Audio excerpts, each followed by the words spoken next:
I don't really know how this started, but I feel like a lot of people have already decided what their identity is. And the crazy part is that they're young, they're teenagers, they're young adults, but you hear this everywhere. I'm not smart enough. I'm not attractive. I'm awkward. I'm just not that guy. And people say these things so casually that nobody even questions them. But I've been wondering, what if the biggest thing holding us back isn't reality, but it's our perception of reality? It's a story we keep telling ourselves about reality. I think we massively underestimate how much we talk to ourselves. Like, seriously, you spend more time with your own thoughts than anyone else's. And unless your brain stops treating those low voices in your head like opinions, it starts treating them like facts. If you tell yourself every day, I'm lazy, I'm bad at talking to people, I'm never going to go to a good college, I'm cooked, at some point your subconscious just goes, all right, I guess that's who we are now. I think one of the biggest mistakes people make is confusing events with identities. Just because you fail a test, that doesn't make you stupid. Getting rejected doesn't make you unattractive. Having an awkward conversation with someone doesn't make you socially awkward forever. Those are just things that happen to you. They're not definitions of who you are, but once you start treating them like definitions, your behavior changes, right? And I know this best because this past year has changed how I think about this, right? I've been making these YouTube videos that you guys are watching right now. I've been writing articles. I've been working on a whole lot of other stuff, right? And none of those things happened because one day I magically became a whole lot more talented, became a whole lot more gifted. What changed first was this story I was telling myself. I stopped thinking maybe one day I'll become a writer. I started thinking I'm a writer who still has a lot to learn.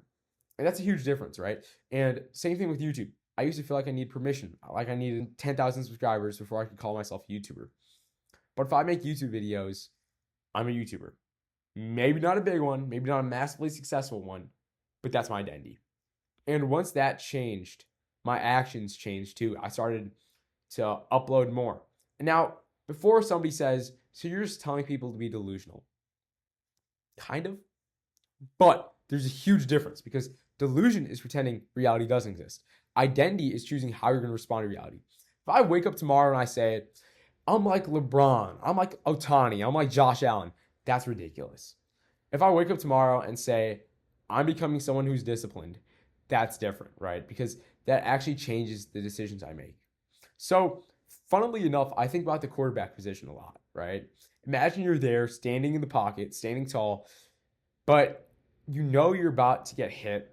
You know that there's a chance that the throw you're going to throw is going to be picked off, right? But you still stand there.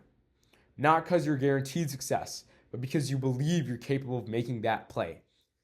If you've already convinced yourself that you're going to fail, that the throw you're going to throw is going to be intercepted by the secondary, or if you're going to be sacked, you've left the pocket before the defense even got there, right? That's what so many people do with their life. They quit mentally and before they even have a chance for reality to tell them no. And just like a lot of my other videos, I honestly think the internet has made this so much worse. We've normalized talking about ourselves like we're doomed. It's over. I'm cooked.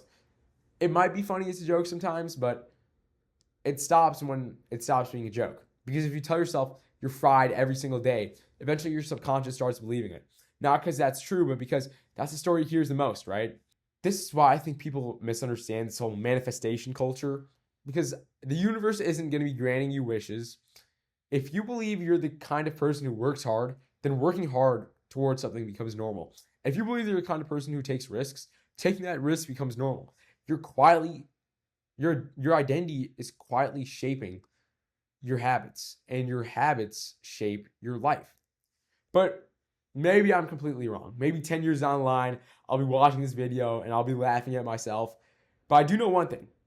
Every meaningful thing that I've done over the past year started long before anyone else noticed. It started with changing the way I spoke to myself. I stopped waiting for permission. I stopped assuming I couldn't do stuff.